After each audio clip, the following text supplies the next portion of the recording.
The emergency klaxon screamed through Station Nexus, its piercing wail echoing off the metallic corridors as red warning lights bathed everything in an ominous glow. Commander Kale Rivera dropped his plasma torch and grabbed his emergency kit, muscle memory taking over as he sprinted toward the source of the distress signal. Hull breach simulation in Sector 7, the station's AI announced with mechanical calm that contrasted sharply with the chaos around him. But Kale knew this wasn't just a drill. The panic in the communications officer's voice had been real. His boots pounded against the deck plating as he navigated the twisting passages of the station. At 32, Kale had spent the better part of a decade on various space installations, but Nexus was different. This wasn't just a human outpost. It was a melting pot of a dozen different species, each with their own customs, biology, and ways of handling crisis. He reached Sector 7 to find chaos. Emergency crews were sealing off corridors while technicians worked frantically at control panels. Chief Engineer Tomas waved him over, his weathered face grim. "We've got a real problem, Rivera. Ambassador Vera's trapped in Chamber 12. Her exosuit malfunctioned during the drill, and the emergency seals activated. She's got maybe 10 minutes of air left." Kyle's blood ran cold. He knew Vera, Ambassador Vera Ashanti of the Therian Collective. She was one of the most respected diplomats on the station, known for her grace and intelligence. The Therians were a humanoid species, elegant and tall, with distinctive silver-blue skin and intricate patterns that seemed to shift like living tattoos across their bodies. "Why can't we override the seals?" Kale asked, already knowing the answer wouldn't be good. "The system's locked into emergency protocol. It thinks there's an actual hull breach. We need someone who can manually reset the chamber's systems from the inside." "From the inside?" Kale stared at the sealed chamber door. "That's suicide if there really is a breach. The readings are inconsistent. Could be a breach, could be sensor malfunction. Either way, she's dead if we don't act." Kale didn't hesitate. He grabbed a portable atmospheric processor and emergency oxygen supply. "Prep the emergency airlock, I'm going in." The next few minutes were a blur of technical procedures and controlled panic. Kyle crawled through the maintenance shaft that led to Chamber 12, his heart hammering against his ribs. The shaft was barely wide enough for his shoulders, and every clang of metal seemed amplified in the confined space. When he finally reached the chamber's manual access port, he could see Vera through the small viewport. She was slumped against the far wall, her exosuit's display panels flickering erratically. Her normally composed features were tight with pain and fear. The atmospheric readings were chaotic, definitely a sensor malfunction, but Vera's suit was convinced it was in a vacuum and had sealed itself, cutting off her air supply while trying to protect her from a non-existent threat. Kale worked with desperate efficiency, his fingers flying over the manual controls. He had to override 3 separate safety systems while the chamber's emergency lights strobed around him. Sweat beaded on his forehead as he fought against systems designed to prevent exactly what he was trying to do. Finally, with a hiss of equalizing pressure, Vera's suit unsealed. She gasped, her silver-blue skin flushed with relief as fresh air reached her lungs. Kyle was at her side immediately, checking her vital signs and helping her out of the malfunctioning equipment. "Easy," he murmured, supporting her weight as she swayed. "You're safe now." Vera looked up at him with eyes like deep ocean water, her intricate skin patterns pulsing with what he'd learned was a sign of strong emotion among her people. "Commander Rivera," she whispered, her voice carrying the melodic accent of her species. "You saved my life. What happened next would change everything between them." Back in the medical bay, Kale sat beside Vera's recovery bed, watching the biomonitors display her stable vital signs. The silver-blue patterns on her skin had settled into gentle, slow-moving spirals, a sign of calm among her people he'd learned during his cultural orientation. "The medical team says you'll be fine," Kale said, relief evident in his voice. "Just some minor oxygen deprivation, but nothing serious." Vera turned her head toward him, those deep ocean eyes studying his face with an intensity that made him slightly uncomfortable. Her people were naturally more direct than humans, less concerned with the small talk and social barriers that his species use to maintain distance. "Commander Rivera," she said, her melodic voice stronger now. "Kyle, you risked your life for mine." "It's my job," he replied, though they both knew it had been far beyond the call of duty. Any engineer would have done the same. "No," Vera said, firmly, sitting up despite the medical tech's protests. "What you did, it deserves recognition. Proper recognition." Before Cale could ask what she meant, Vera began to unfasten her medical gown. His eyes widened in shock as she slipped it off her shoulders, revealing the intricate patterns that covered her entire body. Swirling designs that seemed to pulse with inner light across her elegant form. "Vera, what are you—" Kyle stumbled, backward, his face flushing red as she continued to undress with graceful, deliberate movements. "This is the Villani," she said calmly, now standing completely unclothed before him. The patterns on her skin shifted to brilliant gold and deep blue, creating mesmerizing spirals across her lean, athletic frame. "The ritual of absolute gratitude. You have saved my life, and I offer you my complete trust and vulnerability in return." Cale's mouth went dry. He forced himself to look at her face, though his eyes kept drifting to the hypnotic patterns flowing across her skin. "Vera, I don't understand. You need to put your clothes back on."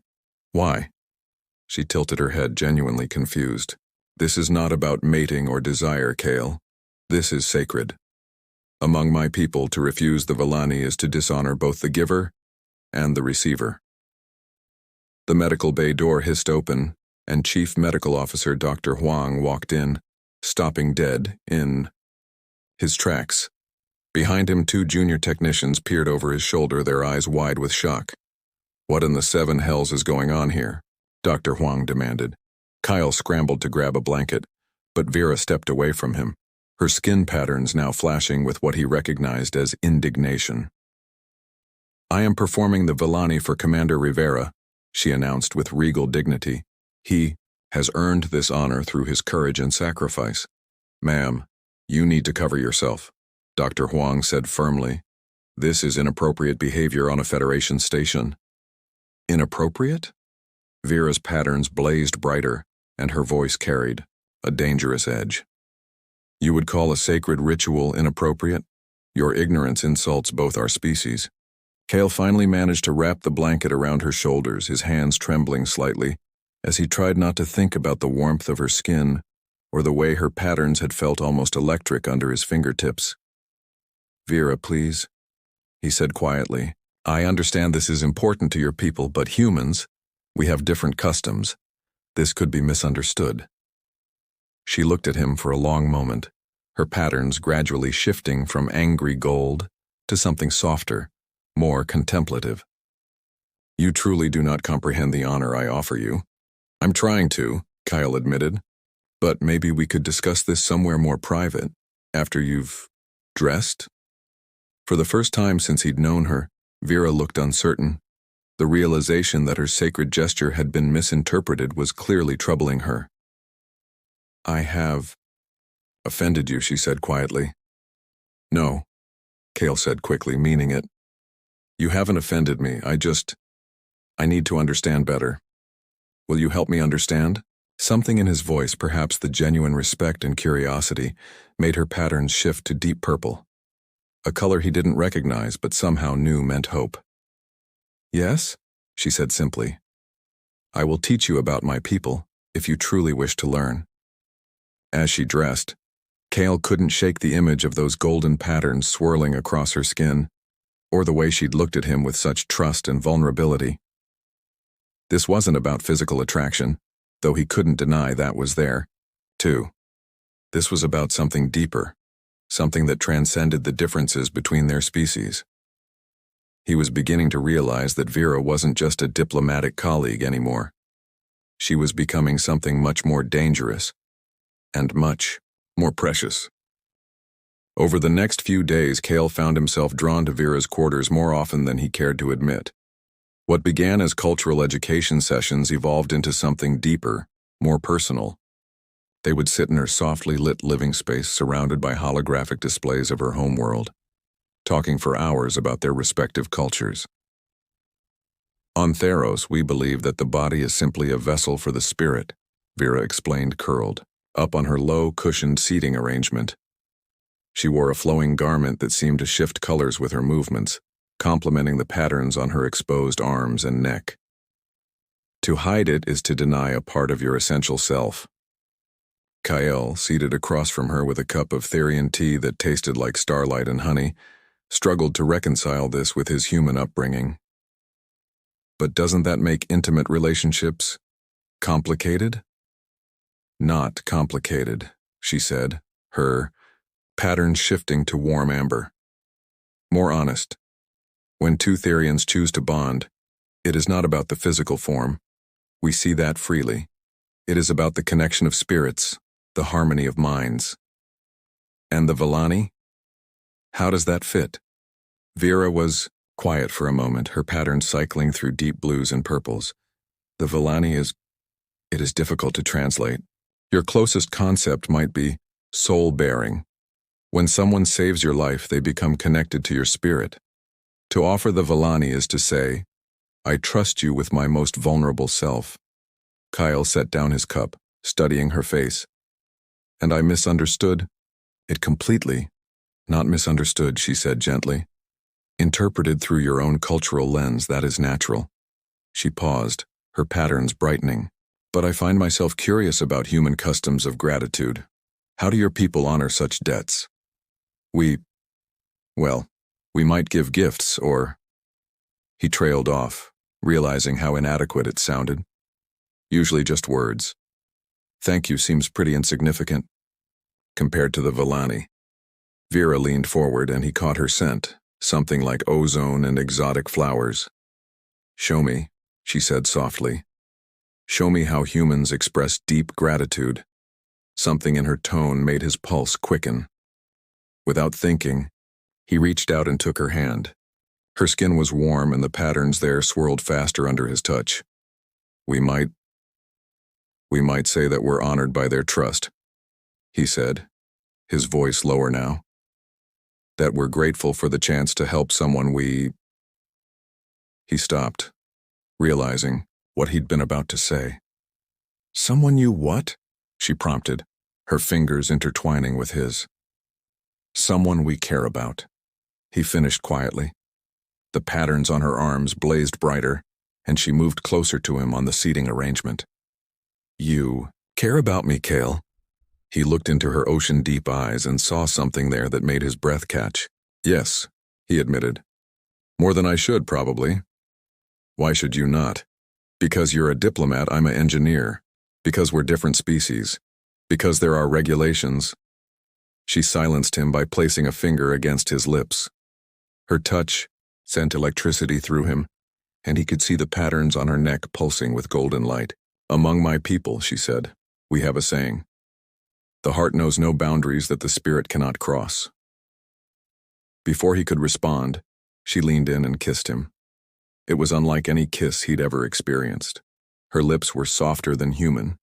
Lips, and there was a faint, pleasant tingling sensation, some biochemical difference that made the contact more intense. But beyond the physical, there was something else, a sense of connection, of rightness, that went deeper than mere attraction. When they broke apart, both were breathing hard. The patterns on Vera's visible skin were cycling through brilliant golds and deep purples, and Kale could feel his heart racing. Vera, he whispered. I know, she said, understanding the conflict in his voice. This is complicated. But sometimes, Kale, the most meaningful connections are the ones that challenge us to grow beyond our limitations. He pulled her closer, marveling at how perfectly she seemed to fit against him despite their biological differences. What are we doing? Something wonderful, she murmured against his neck, her patterns now a steady, warm gold. Something that neither of our cultures have words for yet. They held each other in the soft light of her quarters, both knowing that they were crossing a line that would change everything. But as Kale felt the gentle pulse of her patterns against his skin and breathed in her unique scent, he realized. He didn't care about the complications. For the first time in his life, he was falling in love with someone from another world and discovering that love truly was a universal language. 3 weeks had passed since their first kiss, and Cale found himself living a double life. During duty hours, he and Vera maintained professional courtesy, their interactions carefully controlled and observed. But in the quiet hours of the station's night cycle, they would meet in secret, drawn together by a connection that grew stronger each day. Tonight they had arranged to meet in Observation Deck C, a rarely used section that offered a view of the binary stars around which Nexus orbited. Kyle arrived first, his heart already racing with anticipation. The soft hum of the life support systems and the distant glow of the stars created an intimate atmosphere. Vera appeared in the doorway like a vision, wearing a form-fitting suit that seemed to be made of liquid silver. The patterns on her exposed skin were already shifting to warm golds and deep purples, colors he'd learned to associate with desire and affection. "You look beautiful," he said, reaching for her hands. "And you look troubled," she replied, studying his face with those penetrating eyes. "What weighs on your mind, my dear one?" Kyle pulled her close, breathing in her exotic scent. "Captain Morrison called me into his office today. There have been reports, people talking about us." Vera's patterns flickered with concern. "What kind of reports?" "Someone saw us in the hydroponics bay last week. The way we were looking at each other, apparently." Kyle's jaw tightened. "Morrison reminded me about Regulation 347B. No fraternization between different species without explicit command approval. And such approval is rarely granted," Vera said quietly. "Never granted," Cale corrected. "At least not for someone like me. If you were another ambassador, maybe, but an engineer and a diplomat." He shook his head. Vera was quiet for a moment, her patterns cycling through deep blues. Then she stepped closer, placing her hands on his chest. "Do you wish to end this? To follow your regulations and return to the way things were?" Cale looked down at her, at the way the starlight played across her silver-blue skin, at the trust and vulnerability in her eyes. "No," he said firmly. "Never." She smiled, and her patterns blazed brighter. "Then we must be more careful, and we must make the most of the time we have." She reached up and began unfastening his uniform jacket, her fingers working with deliberate slowness. "Show me," she whispered, "how humans express desire when they believe no one is watching." Cale's breath caught as she pushed his jacket off his shoulders. "Vera, if someone comes—" "No one will come," she said, her hands now working on his shirt. "I may have temporarily disrupted the security sensors in this section." "You what?" He stared at her, torn between admiration and concern. "I am a diplomat," she said with a mischievous smile. "I have certain skills." Her shirt joined his on the floor, revealing the mesmerizing patterns that covered her torso, swirling and pulsing with golden light. For a moment, they simply looked at each other, two beings from different worlds, different species, united by something that transcended all those differences. Then Kyle reached for her, his hands trembling slightly as they traced the warm patterns on her skin. "Your touch," she gasped. "It makes the patterns respond differently. Stronger." He could feel it too, a slight tingling sensation where his skin met hers as if their very biology was reacting to their emotional connection. When he kissed her neck, the patterns there flared brilliant gold, and she made a sound that was part gasp, part musical note. They moved together to the soft seating area, their exploration of each other becoming more intense, more desperate. Every touch, every kiss, every whispered endearment was charged with the knowledge that this was forbidden, that they were risking everything for these stolen moments. "I never imagined," Vera whispered as they lay entwined, her patterns now a steady, warm glow, "that love could feel like this. So intense, so consuming." Kyle traced lazy circles on her shoulder, watching the patterns follow his touch. "Is this love?" he asked softly. She turned in his arms, her eyes serious. Among my people, when the patterns respond to another's touch as mine do to yours, it is considered the deepest form of bonding. What would you call it? Dangerous, he said, then smiled. And absolutely worth it. They held each other in the Eao starlight, both knowing that their secret couldn't last forever. The station was too small, their duties too public, their differences too obvious. But for now, in this moment, they had each other, and that was enough. Whatever happens, Vera said quietly, I want you to know that you have given me something precious. You have shown me that love can bridge any gap, overcome any difference. Even the gap between the stars? Kyle asked, thinking of her distant homeworld. Especially that, she replied, and sealed the promise with a kiss that tasted of starlight and forever. The inevitable discovery came during the morning shift change, when Chief Security Officer Reynolds conducted a routine patrol and found them asleep in each other's arms in Observation Deck C.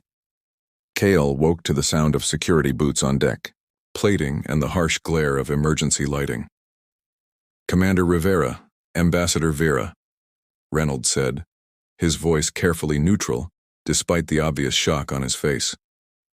You're both to report to Captain Morrison immediately. The walk to Morrison's office felt like a funeral march.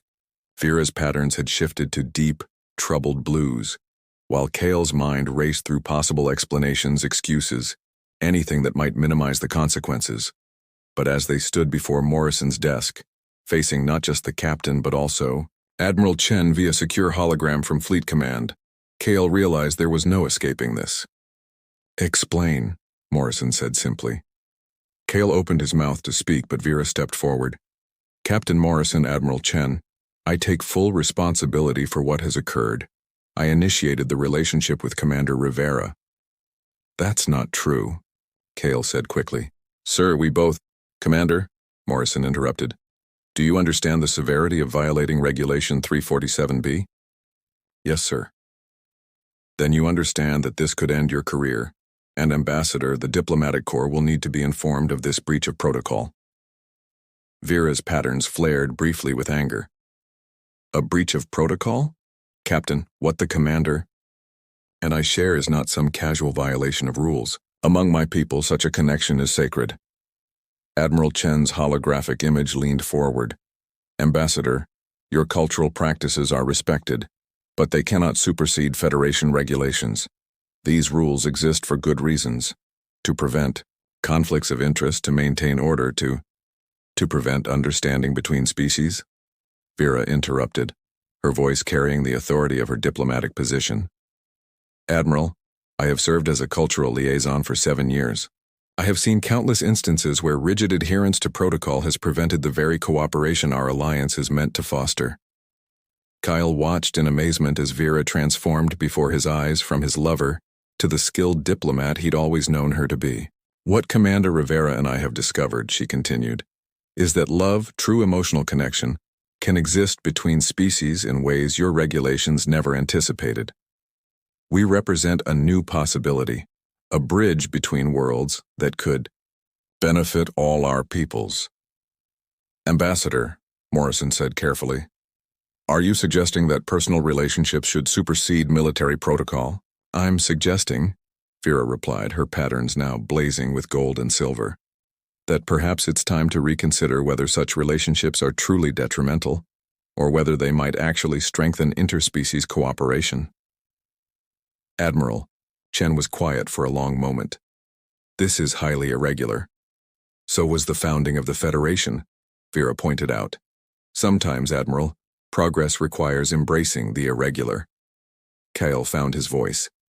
Admiral, Captain, I know I've violated regulations, but I've also learned more about theory and culture in the past month than in all my previous training combined. That kind of understanding, isn't that what we're supposed to be working toward out here? Morrison looked between them, his expression unreadable.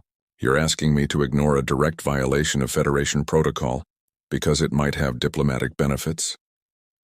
I'm asking you to consider, Vera said quietly, that perhaps the regulations need to evolve as our understanding of interspecies Relationships evolves. The room fell silent except for the hum of the ship's systems. Finally, Admiral Chen spoke.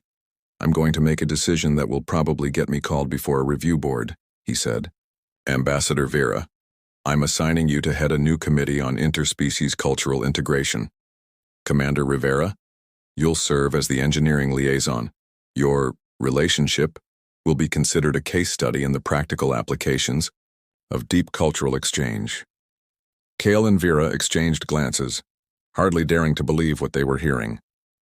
"However," Chen continued sternly, "this arrangement is probationary. Any hint of impropriety, any suggestion that your personal relationship is interfering with your duties, and you'll both face the full consequences of your actions. Are we clear?"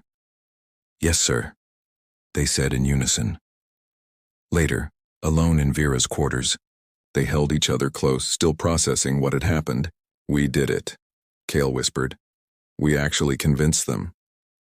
"We showed them," Vera corrected, her patterns now a gentle, contented gold. "That love can be stronger than fear.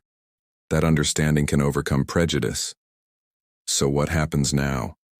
She smiled and kissed him softly. "Now we prove them right. We show the galaxy that some boundaries are meant to be crossed, and that the heart truly knows no limits that the spirit cannot overcome."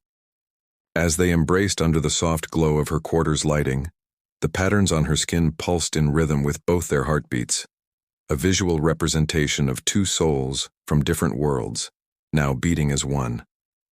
Their love had become more than personal. It had become a beacon of possibility for all the species of the Federation, proof that the universe was vast enough to hold every kind of love.